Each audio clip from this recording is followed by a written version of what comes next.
Sorry lunch చేయకుండా కూర్చున్న వాళ్ళకి థ్యాంక్ యూ. చేసిండ్రా? అయితే నేను థ్యాంక్స్ చెప్పుకున్నాను. నేను చేయలేదు. అందరికీ నమస్కారం.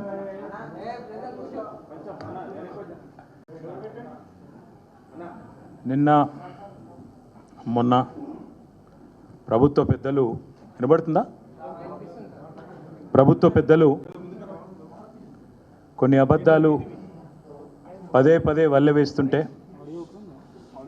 బాధ అనిపించి ఎన్నిసార్లు చెప్పినా ఒక అబద్ధాన్ని 100 సార్లు చెప్తే నిజమైపోతుందనే ఒక నానుడి ఏదైతే ఉందో దాన్ని అనుసరించుకొని వాళ్ళ జోసెఫ్ గోబెల్స్ని ఆదర్శంగా తీసుకొని ఈ ముఖ్యమంత్రి ఆయన మంత్రివర్గం ఏదైతే ప్రయత్నం చేస్తున్నదో ఆ విషయంలో మళ్ళొక్కసారి ప్రజల దృష్టికి అదేవిధంగా మీడియా దృష్టికి ముఖ్యంగా రాష్ట్ర ఆర్థిక పరిస్థితి గురించి అప్పుల గురించి కొన్ని విషయాలు మీతో చెప్పాలన్న ఉద్దేశంతోనే ఈ సమావేశాన్ని ప్రత్యేకంగా నిర్వహిస్తున్నాం. ఏమున్నది, ఏడాది కాంగ్రెస్ పాలనలో గర్వకారణం. నిన్నటితో సరిగ్గా సంవత్సరం నిండింది. ముందుగా నేను మా పార్టీ నాయకులు మా కార్యకర్తలకు కూడా హృదయపూర్వకంగా నేను ధన్యవాదాలు చెప్తా ఉన్నా. ఎందుకంటే బాక్సింగ్ క్రీడలో ఒక నానుడి, ఒక సామెత ఉంటుంది బాక్సింగ్ క్రీడకు సంబంధించి. ఎంత గట్టిగా మనం పంచ్ విసరగలిగినామన్నది కాదు, ఎంత గట్టిగా విసిరే పంచ్ని తీసుకొని తట్టుకొని తిరిగి నిలబడ్డామనేది ఒక క్రీడాకారుడి యొక్క నిజమైన సత్తాకు అది పరీక్ష అని చెప్తూ ఉంటారు. ఈ సంవత్సర కాలంలో బీఆర్ఎస్ పార్టీ చాలా ఆటుపోట్లు ఎదుర్కొన్నది.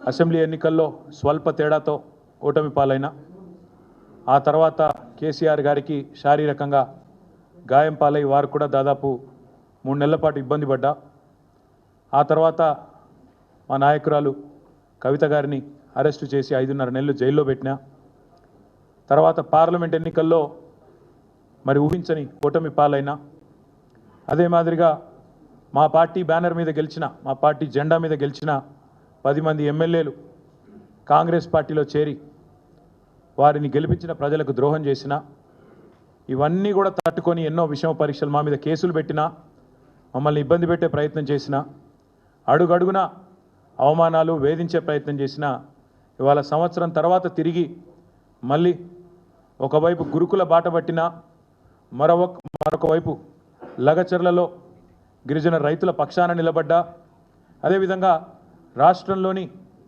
ఎవరికి ఏ సమస్య వచ్చినా తిరిగి పోరుబాట పట్టింది టీఆర్ఎస్. ఈరోజు తెలంగాణ భవన్ జనతా గ్యారేజ్గా మారింది. వరుసగా క్యూ కడతా ఉన్నారు ఇక్కడికి. హైడ్రా బాధితులు, మూసీ బాధితులు, రకరకాల బాధితులు, ప్రభుత్వ బాధితులు, కాంగ్రెస్ బాధితులు అంతా కూడా వరుసగట్టి ఇక్కడికి వస్తున్నారు.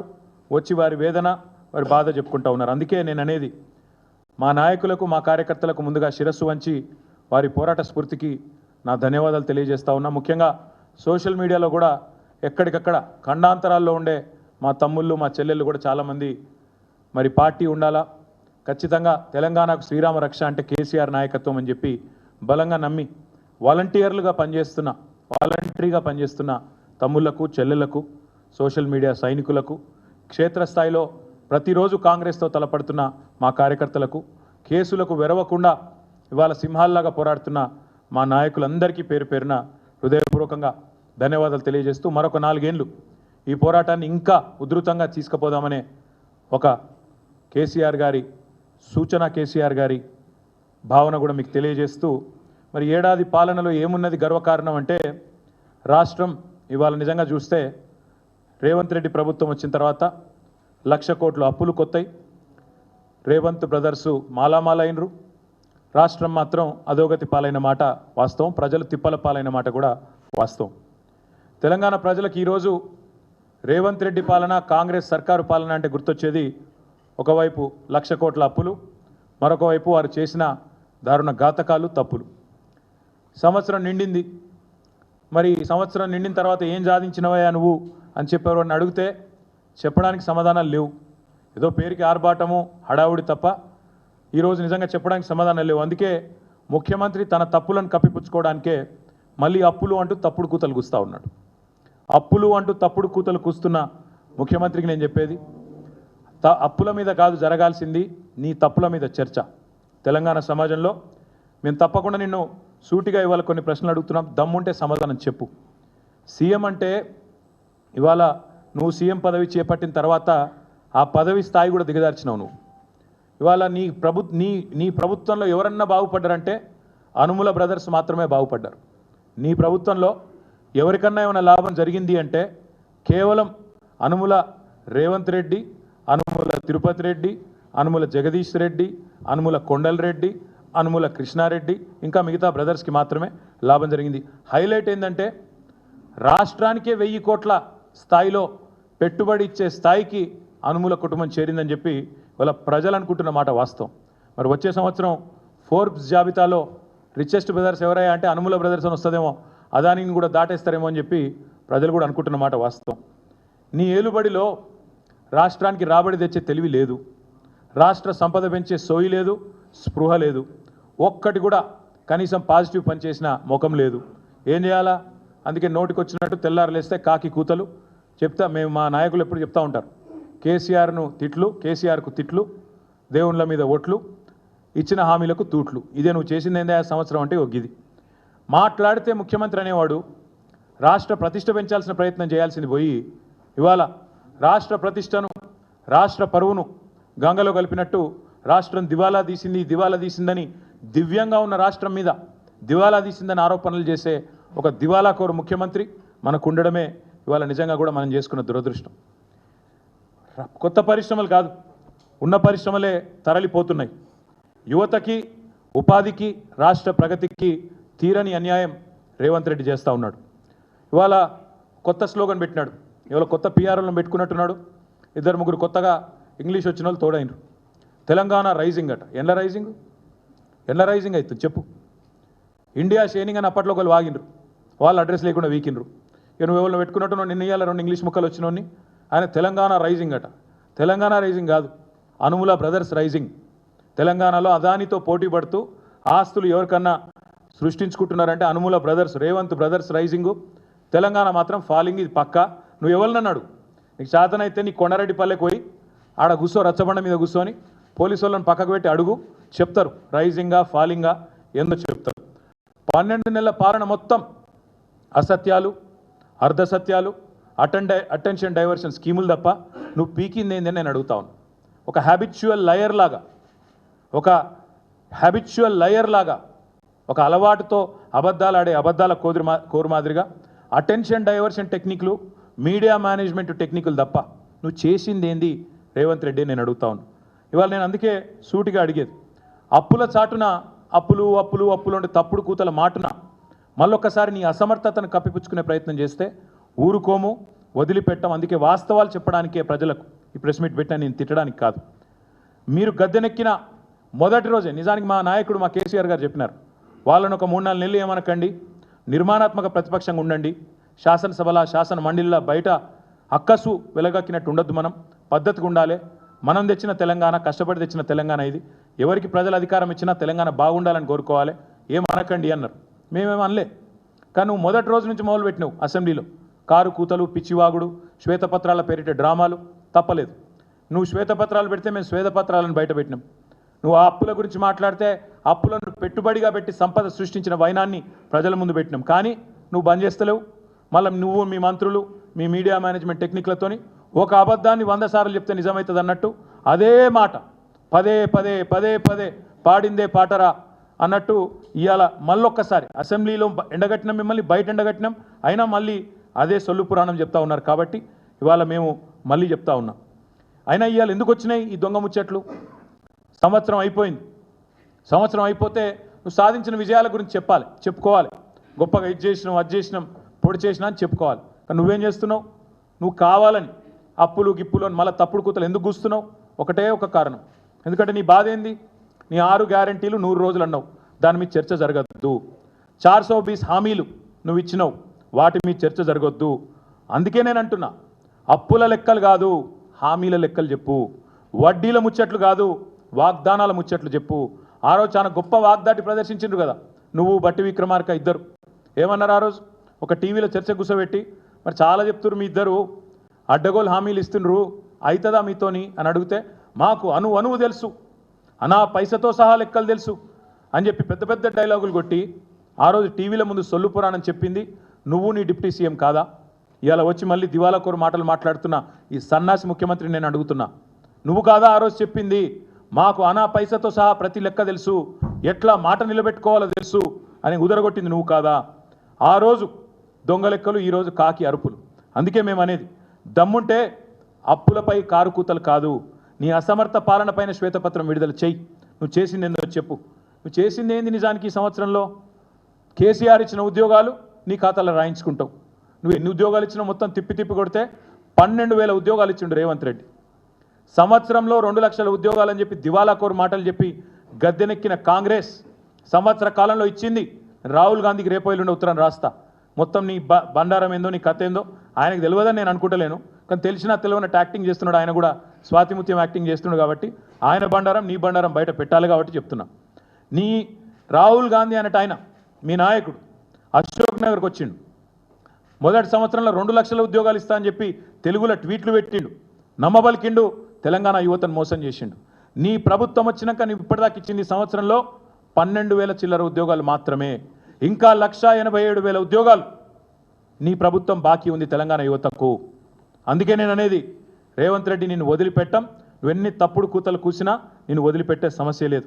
ఉద్యోగాలు ఇచ్చింది కేసీఆర్, అవి నీ ఖాతాలో వేసుకునే ప్రయత్నం చేస్తూ ఉన్నావు. రుణమాఫీ బోగస్ అని తేలిపోయింది. రైతులు ఏ ఊరికి పోయినా తిరుగుతూ ఉన్నారు, కాలేదు, 2 లక్షల లోపు కూడా కాలేదు. నాకు పొద్దున్నే నరేందర్ రెడ్డి అని రిటైర్డ్ టీచర్ పెద్ద మెసేజ్ పంపిండు, సార్ నాది కానే కాలేదు, ఇది నా ఫోన్ నెంబర్, ఇది నా అకౌంట్ నెంబర్, జర మాట్లాడండి అసెంబ్లీలో అని పొద్దున్నే మెసేజ్ పంపిండు. ఒకటి కాదు, నీకు చేతనైతే దమ్ముంటే ఊరూరు అడుగు తెప్పించుకో వివరాలు. ఎక్కడ కూడా రుణమాఫీ పాక్షికంగా అయింది తప్ప పూర్తిగా కాలే. 49,500 కోట్ల కాడ మొదలైంది కథ. ఇవాళ నువ్వు 20,000 కోట్లతో ముగించినా అని చెప్తున్నావు. ఆ 20,000 కూడా పడలే, 20,000 కోట్లు కూడా పడలే. నీ బట్టి విక్రమార్క నీ ఫైనాన్స్ మినిస్టర్ చెప్తున్న ప్రకారమే 11-12,000 కోట్లు దాటలే. ఇది వాస్తవం. రేవంత్ రెడ్డి తెలుసుకో, అందరిని ప్రజలను రైతులను పిచ్చోళ్ళని చేసినట్టు మాట్లాడు బంద్ చేయి. డబ్బు సంచులతో దొరికిన దొంగనే కదా దొంగ అని అరిచినట్టు ఇవాళ మళ్ళీ ఇష్టం వచ్చినట్టు మాట్లాడుతూ ఉన్నాడు. ఒకవైపు విజయోత్సవాలట. ఎందుకు విజయోత్సవాలు? రైతుల ఆత్మహత్యలు పెరిగినందుక, ఆగిపోయిన నేత కార్మికుల ఆత్మహత్యలు తిరిగి ప్రారంభమైనందుక, లేదా 48 మంది గురుకులాల్లో చచ్చిపోయే పరిస్థితులు కల్పించినందుక, లేదా 50 మంది పైచిలకు ఆటో డ్రైవర్లు ఆత్మహత్యలు చేసుకునే పరిస్థితిని వారికి తీసుకొచ్చినందుక, ఇచ్చిన మాట తప్పినందుక, లేదా మొత్తం రాష్ట్రాన్ని అతలాకుతలం చేసినందుక, దేనికి? అందుకే మేము అనేది, తెలంగాణలో మళ్ళీ ప్రభుత్వ హత్యలు ప్రారంభమైనాయి. ప్రభుత్వ హత్యలు అంటున్నా నేను, నీ మాట నేనే వాడుతున్నా, నువ్వే అను గతంలో. ఉద్దేశపూర్వక క్రిమినల్ నెగ్లిజెన్స్ వల్ల ఎవరు మరణించినా అది ప్రభుత్వ హత్యనే అని ఆనాడు ప్రతిపక్షంలో ఉండి మీరే చెప్పిండ్రు.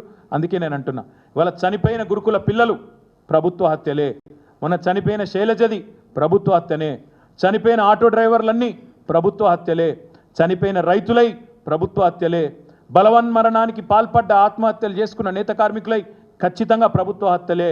అందుకే తెలంగాణలో మళ్ళీ ప్రభుత్వ హత్యల పరంపర ప్రారంభమైంది అంటున్నా. మేము గురుకులాల్లో ఉన్న పిల్లలను ఎవరెస్ట్ ఎక్కించినాం, నువ్వు వాళ్ళని పాడెక్కిస్తా ఉన్నావు. ఇంతకంటే నీచం ఇంకోటి ఉంటుందా? ఇంతకంటే నీచమైన ప్రభుత్వం ఇంకోటి ఉంటుందా?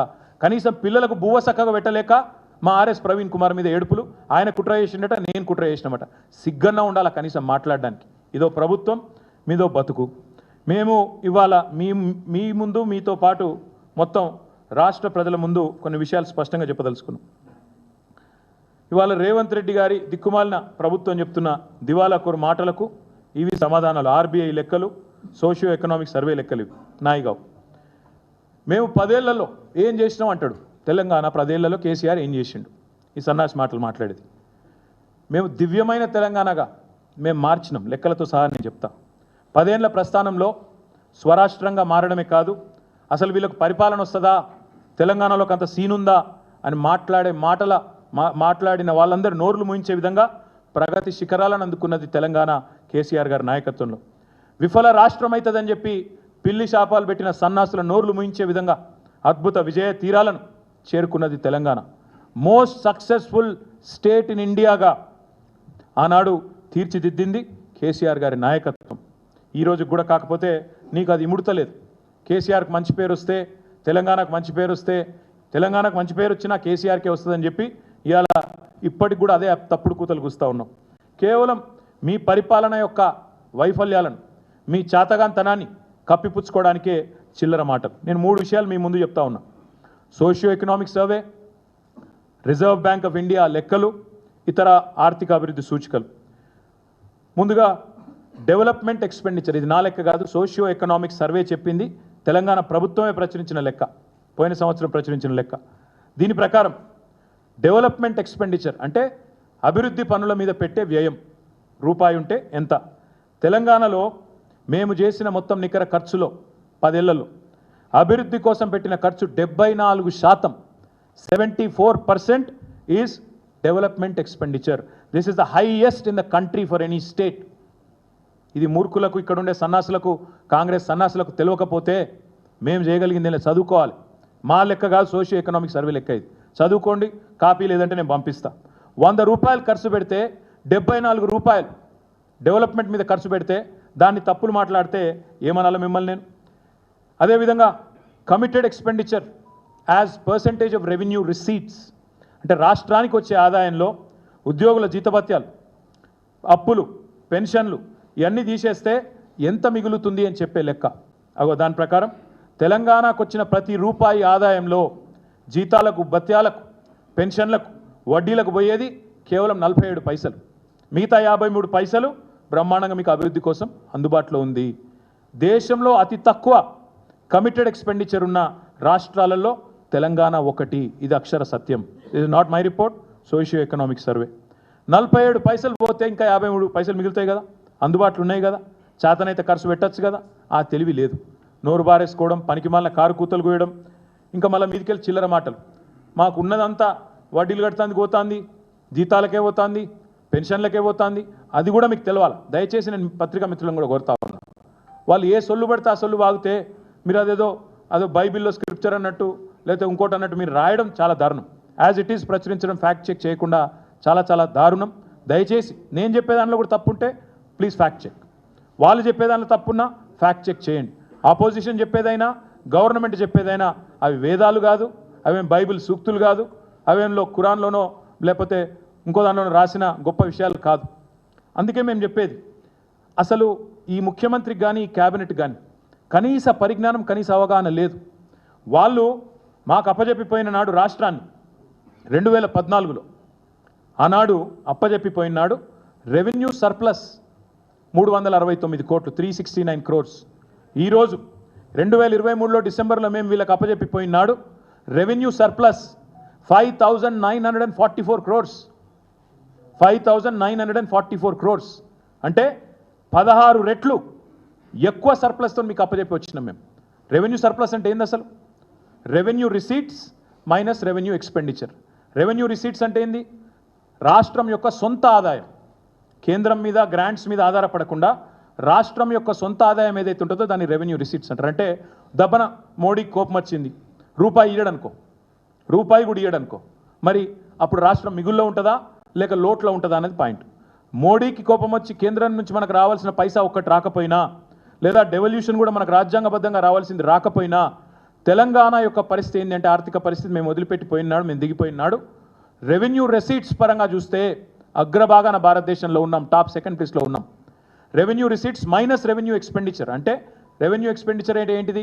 శాలరీ, ఉద్యోగుల జీతభత్యాలు, డిఏలు, వాళ్ళకిచ్చే ఇంక్రిమెంట్లు, అదేవిధంగా పెన్షనర్ల పెన్షన్లు, అన్నిటికన్నా ముఖ్యంగా రాష్ట్రం చేసిన అప్పులకు, రాష్ట్రానికి ఉన్న అప్పులకు కట్టే వడ్డీతో సహా ఇవన్నీ, అండ్ సబ్సిడీలు, ఇవన్నీ తీసేసినాక కూడా రెవెన్యూ రిసీట్లకు వెళ్ళి రెవెన్యూ ఎక్స్పెండిచర్ తీసేసినాక మేము దిగిపోయిన నాడు 5,944 కోట్ల రెవెన్యూ సర్ప్లస్తో అప్పచెప్పినాం.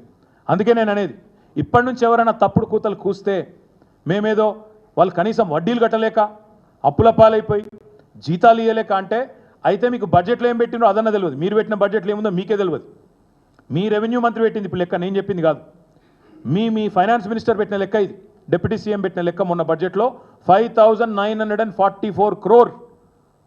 అన్ని ఖర్చులు పోను, రాష్ట్ర సొంత రెవెన్యూ, సొంత ఆదాయం మైనస్ జీతాలు, భత్యాలు, వడ్డీలు, సబ్సిడీలు పోతే మిగులు ఉంది అని చెప్తా ఉన్నారు. మరి మీరు ఎందుకు ఈ తప్పుడు కూతలు కూస్తున్నారు? నేను ఇంకొక మాట ఇక్కడ చెప్తా ఉన్నా. ఎంత గోబెల్స్ మాటలు అంటే, ఇంత పెద్ద ఎత్తున సర్ప్లస్తో అప్పచెప్పి పోతే చిల్లర మాటలు. 7 లక్షల కోట్ల అప్పులు. ఈ 7 లక్షల కోట్ల అప్పులు అనే దానికంటే ఇంక అంతకంటే పెద్ద అబద్ధం ఇంకోటి లేదు. నిజానికి అబద్ధానికి అంగిలాగు దొరికితే ఇప్పుడు అనుముల రేవంత్ రెడ్డి అవుతాడు. అబద్ధానికి అంగిలాగు దొరికితే అనుముల రేవంత్ రెడ్డి అవుతాడు. గింత చిల్లరనా ఒక ముఖ్యమంత్రి అంటాడు? కేసీఆర్కు 1000 ఎకరాల ఫామ్ హౌస్ ఉందట. నువ్వు ముఖ్యమంత్రివా లేకపోతే రియల్ ఎస్టేట్ బ్రోకర్వా? నాకు తెలియక అడుగుతా. 1000 ఎకరాల ఫామ్ హౌస్ ఉందా కేసీఆర్? నీ దగ్గరనే ఉంది కదా మొత్తం రెవెన్యూ రికార్డ్స్, తీ బయట పెట్టు. కేసీఆర్కు 1000 ఎకరాల ఫామ్ హౌస్ ఉంటే నీకు రాసిస్తాం, చలో నిజంగానే ఉంటే చూపెట్టు, బయట పెట్టు. సిగ్గు శరం ఏమైనా అనుకుంటారేమో అనే ఇంగితం ఏది లేదు. ఏది పడుతుంది ఉర్రాలే, మీడియా మేనేజ్ చేయాలి, నా డబ్బాలో వచ్చినట్టు చూసుకోవాలి, యూట్యూబ్లలో ఆన్లైన్లో చిల్లర ప్రచారాలు చేయాలి, గంతే. 7 లక్షల కోట్లు కూడా అసంటిదే చిల్లర ప్రచారం. మళ్ళొక్కసారి చెప్తా ఉన్నా, తెలంగాణ ప్రభుత్వం ఈరోజు మీకు ఒక మాట స్పష్టంగా చెప్పాలి. ముందు ఏ రాష్ట్రమైనా తన యొక్క ఆస్తులు అప్పులు రెండిటి పరిగణలోకి తీసుకొనే అప్పిచ్చేవాడు అప్పిస్తాడు. ఆ రాష్ట్రం యొక్క పరపతి ఏందని బట్టి దాన్ని డెట్ జిఎస్డిపి రేషియో అంటారు. అప్పు మరియు మీ జిఎస్డిపి, మీ రాష్ట్రం యొక్క స్థూల ఆదాయం, ఈ రెండిటి పరిమాణాన్ని తీసుకొని నిష్పత్తి తీసుకొని దాని ఆధారంగానే ఎవడన్నా అప్పిస్తాడు. ఇవాళ తెలంగాణ భారతదేశంలోనే హైయెస్ట్ ఫిజికల్ ప్రూడెన్స్ ఉన్న రాష్ట్రాల్లో తెలంగాణ ఒకటి. అత్యల్పంగా డెట్ జిఎస్డిపి ఉన్న రాష్ట్రాల్లో కింది నుంచి ఉంటాం మనం 4వ 5వ స్థానంలో. మీరు చూడండి ఒక్కసారి కాంగ్రెస్ వాళ్ళ లెక్క. పంజాబ్ రాష్ట్రం మొన్నటిదాకా వీళ్ళే పరిపాలించారు రాప్ కంటే ముందు. అక్కడ డెట్ జిఎస్డిపి రేషియో 44.1%. మొన్నటిదాకా కాంగ్రెస్ పరిపాలనలో ఉన్న పంజాబ్లో 44.1% డెట్ జిఎస్డిపి. ఈరోజు హిమాచల్ ప్రదేశ్లో కాంగ్రెస్, అక్కడ డెట్ జిఎస్డిపి 42.5. రాజస్థాన్ మొన్నటిదాకా కాంగ్రెస్ 36% డెట్ జిఎస్డిపి. అదే తెలంగాణ 27%, కర్ణాటక 23%. అంటే దాదాపు మనకు దగ్గరలో ఉంది. మరి ఇక తెలంగాణ అప్పులపాలైందంటే మరి రాజస్థాన్, హిమాచల్, పంజాబ్ అవన్నీ పీకినాయి, ఎత్తిపోయినాయి మొత్తం. అక్కడ మీ కాంగ్రెస్ వాళ్ళు ఉన్నారు కదా, మాట్లాడుతందుకు సిగ్గుశరం లేదా? ఏది పడుతుంది ఉర్రొచ్చా నోరుని? కానీ ఇంత దారుణమా? ఇంకా దరిద్రం ఏంటంటే అసలు 7 లక్షల కోట్ల అప్పు ఎక్కడిది? ఇంతకంటే చిల్లర మాట ఉంటుందా? ఇంకోటి, మీరు విడుదల చేసిన శ్వేతపత్రంలోనే డిసెంబర్ 23లో మీరు అధికారంలోకి రాగానే శ్వేతపత్రం విడుదల చేశారు. మీరు ఏం చెప్పినలా? గవర్నమెంటు 2 రకాలుగా అప్పులు ప్రభుత్వం చెల్లించాల్సిన అవసరం లేని అప్పులు ఉన్నాయని చెప్పిండ్రు. గవర్నమెంట్ హామీ లేనివి, అదేవిధంగా గవర్నమెంట్ కట్టాల్సిన అవసరం లేనివి. 2 కలిపితే దాదాపు ఒకటేమో 59,414 కోట్లు, ఇంకోటేమో 95,462 కోట్లు. ఇది ఎందుకు చెప్తున్నా అంటే గవర్నమెంట్ వీటికి సంబంధమే లేదు. గవర్నమెంట్ అందులో కనీసం రూపాయి ఇచ్చే అక్కర కూడా లేదు. ఆ కార్పొరేషన్లు కానీ ఇండిపెండెంట్ కార్పొరేషన్లు అవన్నీ కూడా వాటికి పరపతి ఉంది కాబట్టి ఇస్తారు. కేవలం గవర్నమెంట్ అనేది గ్యారెంటర్గా ఉంటుంది అంతే. దాన్ని కూడా అప్పు అంటే నువ్వు రూపాయి కట్టేది లేదు అక్కడ. ఈ 2 కలిపితే 1,54,876 కోట్లు. నువ్వు చెప్పే 6,71,000 కోట్లు అనేది పచ్చి అబద్ధం. జోసెఫ్ గోబెల్స్ను మించిపోతున్నావు, అందుకే చెప్పేది. ఈ 2 తీసేస్తే 1,54,000 కోట్లు ప్రభుత్వం అవసరం లేని, కట్టాల్సిన అవసరం లేని అప్పులు. 2 1,54,000 కోట్లు. అది పోను మా ప్రభుత్వం వచ్చిన నాటికే పాత అప్పు ఏదైతున్నదో 72,658 కోట్లు. మా ప్రభుత్వం వచ్చే నాటికి 2014లో. సో 72,658 ప్లస్ 1,54,000 కోట్లు ఇవి తీసేస్తే మిగిలిందెంత? 4 లక్షల చిల్లర కోట్లు, 4,20,000 కోట్లు. ఇక దీనికి వీళ్ళ బిల్డప్ ఏదో జరిగిపోయింది. ఇప్పుడే నేను చెప్పిన మరి తెలంగాణ రేషియో డెట్ జిఎస్డిపిలో 27, పంజాబ్ది 44, రాజస్థాన్ 36, హిమాచల్ 42. ఇది నీ కాంగ్రెస్ ప్రభుత్వంలో ఉంది కదా. మరి వాళ్ళు మనకంటే 15%, 17% ఎక్కువ ఉంటే వాళ్ళు మొత్తం ఎత్తిపోయిన దుకాణం బంద్ చేసుకుంటారు రేపు. ఇంతకంటే దారుణం ఉంటుందా అబద్ధం చెప్పడంలో?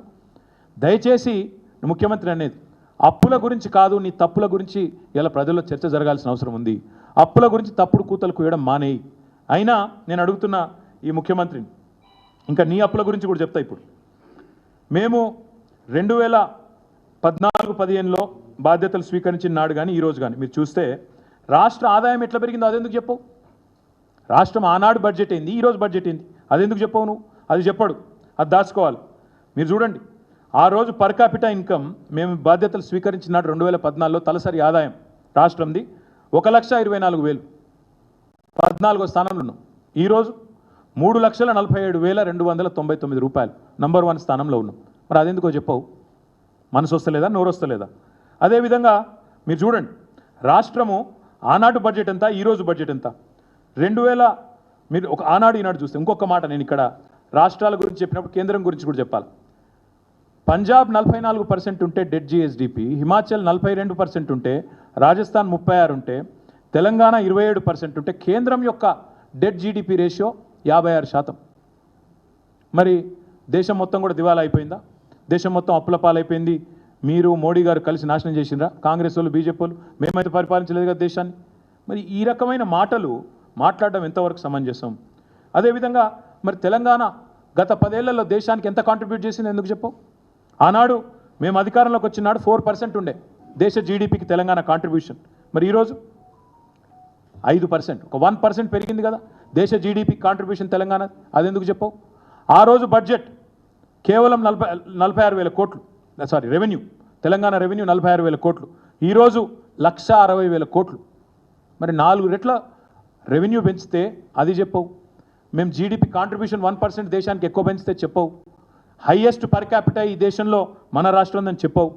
స్టేట్ ఓన్డ్ ట్యాక్స్ రెవెన్యూస్ ఇవాళ 80% పైన ఉన్న 2వ స్థానంలో ఉన్న రాష్ట్రం భారతదేశంలో 84.2%తో. ఎస్ఓటిఆర్ స్టేట్ ఓన్ ట్యాక్స్ రెవెన్యూస్లో దేశంలో 2nd ప్లేస్లో ఉన్నాం. ఇది చెప్పవు. పర్ క్యాపిటల్ చెప్పవు. నో పావర్టీ ఇండెక్స్ ఇందులో 2nd ప్లేస్లో ఉన్నాం భారతదేశంలో. అది చెప్పవు. తెలంగాణ ఫిస్కల్ డెఫిసిట్ అంటే ద్రవ్యలోటు, అన్ని ఖర్చులు పోను ఎంత అనేది ఓవరాల్గా చూస్తే తెలంగాణ 14-15లో 1.9%, ఈరోజు 2.5%. కేంద్రం తంటాలు పడుతున్నది 5.1% పెట్టుకొని దాన్ని చేరడానికి తంటాలు పడుతుంది ఫిస్కల్ డెఫిసిట్ టార్గెట్. ఇంత బాగా నడుస్తుంటే దీని మీద చిల్లర మాటలు. ఇంకా దరిద్రం ఏంటంటే రేవంత్ రెడ్డి కాకి అరుపులు. ఆయన అంటాడు మొత్తం నాకు అప్పులు కడతానికే పోతున్నాయి పైసలు, నెలకు 6,500 కోట్లు కడుతున్నా అంటాడు. సిగ్గు శరం ఉంటే ముఖ్యమంత్రి, నేను చెప్పింది తప్పైతే రుజువు చేయి లేదా రాజీనామా చేయి. నువ్వు అంటున్నావు 6,500 కోట్లు కడుతున్నా అంటున్నావు, ఇది ఆర్బీఐ డాక్యుమెంట్, నాది కాదు. దీని ప్రకారం ఆర్బీఐ ప్రకారం ఇప్పటిదాకా మీ గవర్నమెంట్ వచ్చినాక 12 నెలల్లో కట్టింది కేవలం 34,730 కోట్లు, అంటే నెలకు 2,900 కోట్లు. సిగ్గుంటే, ఇజ్జత్ ఉంటే, మానం ఉంటే అయితే నన్ను తప్పన రుజువు చేసి రాజీనామా చేసి పక్కకు. 6,500 కోట్లని ముఖ్యమంత్రి అవ్వద్దని చెప్పచ్చా? ఇది ఆర్బీఐ లెక్క 2,900 కోట్లు మాత్రమే అని చెప్పి. ఇంకా దారుణం చెప్తాం మీకు, ఇది ఆర్బీఐ లెక్క. ఇక కాగ్ వాళ్ళ లెక్క ఇంకా భిన్నంగా ఉంది. కాగ్ ఏం చెప్తుంది? కాగ్ లెక్క ప్రకారం ఇప్పటి వరకు ఇంట్రెస్ట్ పేమెంట్ మీద ఏప్రిల్ నుంచి అక్టోబర్ వరకు ఈ ఫిజికల్ ఇయర్లో 15,152 కోట్లు. ఈ ఆర్థిక సంవత్సరంలో ఏప్రిల్ నుంచి అక్టోబర్ దాకా అంటే నెలకు 2,164 crores. మరి మిగతా పైసలు ఎటు వీక్తున్నాయి? ఢిల్లీకి సంచులలో పోతున్నాయా? ఢిల్లీకి పోతున్నాయా లేకపోతే నీ బ్రదర్స్ జేబులోకి పోతున్నాయా? ఏడికి పోతున్నాయి చెప్పు. మరి 6,500 కోట్లు కడుతున్నాను తప్పుడు కూతలు కూస్తున్న తప్పుడు ముఖ్యమంత్రి ఇక్కడ ఆర్బీఐ లెక్క ప్రకారం 2,900, కాగ్ లెక్క ప్రకారం 2,164 కోట్లు. మీకు ఇస్తా చూసుకోండి. ఇంత స్పష్టంగా ఉంటే విషయం ఇవాళ తప్పుడు కూతలు ముఖ్యమంత్రి కూస్తున్నాడు. అందుకే నేను అనేది దొంగనే దొంగ అని ప్రచారం చేసినట్టు ఈ మిగతా పైసలు ఎటుపోతున్నాయి రేవంత్ రెడ్డి చెప్పాలే. ఇంకొక మాట, మేము ఉమ్మడి రాష్ట్రంలో, మేము కాదు మాకంటే ముందు 1956 నుంచి 2014 వరకు మొత్తం 2 ప్రభుత్వాలు చేసిన అప్పు 72,658 కోట్లు మొత్తం అన్ని ప్రభుత్వాలు. కానీ రేవంత్ రెడ్డి ఒకటే సంవత్సరంలో అవన్నీ దాటిపోయింది. ఒకటే సంవత్సరంలో రేవంత్ రెడ్డి గారు చేసిన అప్పు ఎంత అంటే ఇది నా లెక్క కాదు, ఇది కూడా ఆర్బీఐ లెక్క. ఇది ఇంకా ఘోరం ఏంటంటే సెప్టెంబర్ దాకానే, సరే ఆగస్టు దాకానే ఉంది, తర్వాత దాచేసిండ్రు, బయటికి రాణిస్తలేరు వివరాలు. అప్పటికే 85,000 కోట్ల అప్పు అయింది రాష్ట్రం. ఆగస్టు వరకే 85,000 కోట్ల అప్పు. కార్పొరేషన్లు, ఎఫ్ఆర్బిఎం మొత్తం తీస్తే 85,000.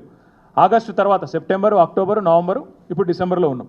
గత 3 నెలలు కూడా కలిపితే మనం దాటిపోయినాం ఎప్పుడో 1,00,000 కోట్లు. అంటే 56 నుంచి 2014 వరకు ఎంతైతే అప్పు జరిగిందో అంతకంటే ఎక్కువ ఒక సంవత్సరంలో చేసిన గనుడు ఇగో రేవంత్ రెడ్డి, కాంగ్రెస్ ప్రభుత్వం. ఇది నా లెక్క కాదు, ఆర్బీఐ లెక్క, మీరు చూసుకోవచ్చు. ఎన్ని రూపాయలు తెచ్చినట్టు ఇగో టెస్కాప్కు 5,000 కోట్లు. ఇట్లా రకరకాల కార్పొరేషన్ల పేరిట, గవర్నమెంట్ల పేరిట లోన్లు తీసుకురావడమే కాకుండా, నేను ఇంకొకటి గమ్మత్ ఏంటంటే చాలా ఆశ్చర్యం, మాకు విచిత్రం అనిపించేది. మరి బడ్జెట్ లెక్కల ప్రకారమేమో మీ లెక్కల ప్రకారమేమో ఒకలాగుంది, కాగ్ లెక్కలు ఒకలాగున్నాయి, ఆర్బీఐ లెక్కలు ఇంకోలాగున్నాయి, నువ్వు బయట వాగే చెత్తవాగుడేమో ఇంకోలాగుంది. ప్రజలు నిజంగా ఏది నిజమని నమ్మాలి? అసలు ముఖ్యమంత్రి కనీసం తెలుసా? లేదా కావాలని డిప్యూటీ సీఎం ఏమైనా తప్పుదోవ పట్టిస్తున్నాడా? వాళ్ళకు చక్కగా లేక ఒకళ్ళ పదవి కోసం ఒకళ్ళ కోసం ఏమన్నా ఆగమాగం అవుతుండ్రా? మరి ముఖ్యమంత్రి సమాధానం చెప్తాడా, డిప్యూటీ సీఎం సమాధానం చెప్తాడా? ఇది ఖచ్చితంగా రాష్ట్ర ప్రజలకు వివరాలు తెలియాలి. 6,500 కోట్లు నేను గడుతున్న నెలకనే తప్పుడు మాట ఏదైతున్నదో దీనికి సమాధానం తప్పకుండా ముఖ్యమంత్రి చెప్పాలి. నేను ఇంకొక ప్రశ్న కూడా అడుగుతాను ఈ ప్రభుత్వాన్ని. మేము ఆనాడు అప్పు చేస్తే దాన్ని అప్పుగా చూడలే, భవిష్యత్ మీద పెడుతున్న పెట్టుబడిగా చూసినాం, వాటితో సంపద సృష్టించినాం. కాళేశ్వరం ప్రాజెక్టు కట్టినాం, మిషన్ భగీరథ ట్యాంకులు కట్టినాం, ఇంటింటికి తాగునీరు ఇచ్చినాం, విద్యుత్ వెలుగులు రాష్ట్రం అంతా వచ్చే విధంగా ఇలా మీరు చూసినారు. గోదావరి పరివాహక ప్రాంతంలో ఇవాళ ఎర్త్క్వేక్ వచ్చింది, ఉదయం ప్రకంపనలు వచ్చినాయి.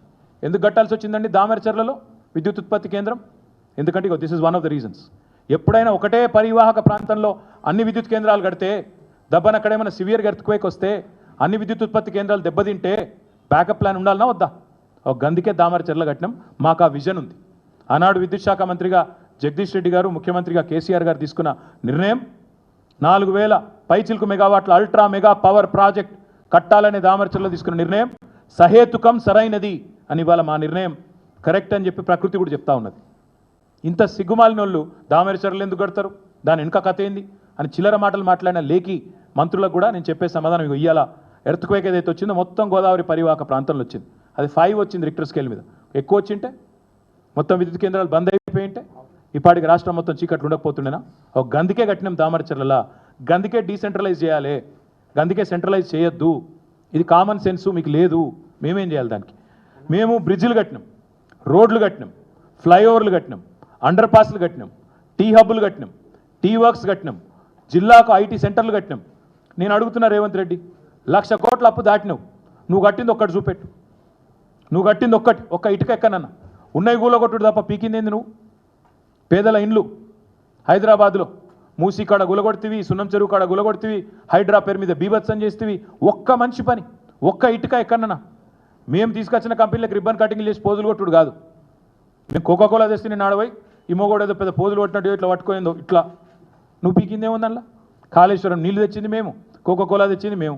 నువ్వు రిబ్బన్ కటింగ్లకు మాత్రం పనికొచ్చే పనికి మాలిన ముఖ్యమంత్రివి. దానికి కూడా పెద్ద పోజు. ఒక రోడ్ వేసినావా, ఒక బ్రిడ్జ్ కట్టినావా, ఒక్క ప్రాజెక్ట్ కట్టినావా, ఒక ప్రాజెక్ట్ ఇటుక పెట్టినావా? మరి ఏడవైనాయి పైసలు? 1,00,000 కోట్లు ఏడవైనాయి. ఇప్పుడు నువ్వు చెప్పిన అప్పుల లెక్క తప్పని చూపెట్టినా, నువ్వు కట్టే మిత్తి లెక్క తప్పని చూపెట్టినా, మరి మిగతా పైసలు ఎక్కడ పోయినాయి చెప్పాలి. బ్రదర్స్ జేబులకు పోతున్నాయా, రాహుల్ దగ్గర పోతున్నాయా, ఢిల్లీకి పోతున్నాయా? శ్వేతపత్రం విడుదల చేయాలి. ఏ ప్రాజెక్టు కట్టకుండానే, ఏ ఒక్క హామీ నెరవేర్చకుండానే ఒక్క ముసలాయనకు, ఒక్క ముసలమ్మకు పెన్షన్ పెంచినవా? అసలు 2 నెలలు ఎగ్గొట్టినావు సిగ్గు లేకుండా. అయినా మళ్ళీ 1,00,000 కోట్లు అప్పు చేసినావు. పోనీ ఒక్క ఆడపిల్ల పెళ్లికి తులం బంగారం ఇచ్చినవా? అయినా సిగ్గు లేకుండా 1,00,000 కోట్లు అప్పు చేసినావు. ఒక్క రైతుకు రైతు భరోసా ఇచ్చినవా? ఒక్క ఖమ్మం జిల్లా పోయి నరికితివి 17,500 రూపాయలు ఇస్తున్నా అంటివి. ఒక్కల ఖాతాలో పడ్డాయా? చూపెడతావా? సిగ్గు లేకుండా ఇన్ని అబద్ధాలు చెప్పి 1,00,000 కోట్లు అప్పు చేసి మళ్ళా తప్పుడు కూతలు. అందుకే నేను అనేది, రాష్ట్ర సంపద పెంచే తెలివి లేని, తెలివి తక్కువ సన్నాసులు, దద్దమ్మలు మాత్రమే ఈ చెత్త మాటలు మాట్లాడతారు. ఎందుకంటే 27.8% ఉన్న డెట్ జిఎస్డిపి రేషియో ఉన్న తెలంగాణను దూషిస్తే 100 పైచిల్కు శాతం డెట్ జీడిపి రేషియో ఉంటుందండి అమెరికాది. జపాన్ది 200% ఉంటుంది. మరి వాళ్ళు తెలివి తక్కువలా? మనకు వాళ్ళకంటే ఎక్కువ తెలివి ఉందా? దయచేసి చైతన్యవంతమైన తెలంగాణ సమాజాన్ని మోసం చేసే ప్రయత్నం మానుకో. అప్పుల గురించి చెత్త మాటలు మాట్లాడకు, పని చేయి. 420 హామీలు ఇచ్చినా వాటిని నిలబెట్టుకో. వ్యవసాయం నీ పాలనలో ఒక 1 ఇయర్లోనే ఇలా రైతుల ఆత్మహత్యల పాలైంది. చేనేత కుటుంబాల్లో మరణ మృదంగం మారుమవుతున్నది. పారిశ్రామిక రంగం కుదేలవుతున్నది. తెలంగాణ పల్లె మళ్ళొక్కసారి కన్నీరు పెడుతున్నది. చేతనైతే వాటిని మంచిగా చూడు, లేదంటే అబద్ధాలు చెప్పడం అనేది కనీసం మానేయాలని చెప్పి ముఖ్యమంత్రికి చెప్తూ, మళ్ళొక్కసారి దయచేసి మీడియాతో కూడా విజ్ఞప్తి, ముఖ్యమంత్రి నోట్లకెళ్ళి రాగానే అవన్నీ జీవోలు అయిపోవు. ఈయననే చెప్పిండు ఒకసారి ఏదో మీటింగ్లో, నా నోట్లకెళ్ళి ఒక మాట వచ్చిందంటే జీవో అన్నాడు. జీవోనా మొన్న ఇంతవరకు అది కాని కూడా కాలే. ఆయన నోట్లకెళ్ళి రాగానే అవేం వేదాలు కావు, అవేం శిలా శాసనాలు కావు, ఆయన ఏం శివగామి కాదు. కాబట్టి మీరు కూడా జర ఫ్యాక్ట్ చెక్ చేయండి. 1-2 సార్లు ఆయన మాట్లాడగానే చెత్త మాటలు అవే నిజాలను ప్రచురించి తాటికాయంత అక్షరాలతోని ప్రజలను మీరు కూడా ఈ సంబరాల రాంబాబు గారి గోల్మాల్ గోవిందంలో మీరు కూడా పడి ఆగం కాకండి. దయచేసి మీరు కూడా కొద్దిగా జాగ్రత్తగా కొద్దిగా వీళ్ళు మాట్లాడే, ఎందుకంటే కాంగ్రెస్ వాళ్ళకు పుట్టుకతోనే అబద్ధాలు వచ్చు, వాళ్ళకి అబద్ధము వాళ్ళు సంయుక్తంగా పుట్టినరు కాబట్టి కొద్దిగా జాగ్రత్తగా దయచేసి వాళ్ళు మాట్లాడే మాటలను జాగ్రత్తగా ఫ్యాక్ట్ చెక్ చేయాలని చెప్పి మీడియాకు కూడా విజ్ఞప్తి చేస్తూ మరొకసారి మీ అందరికీ ధన్యవాదాలు.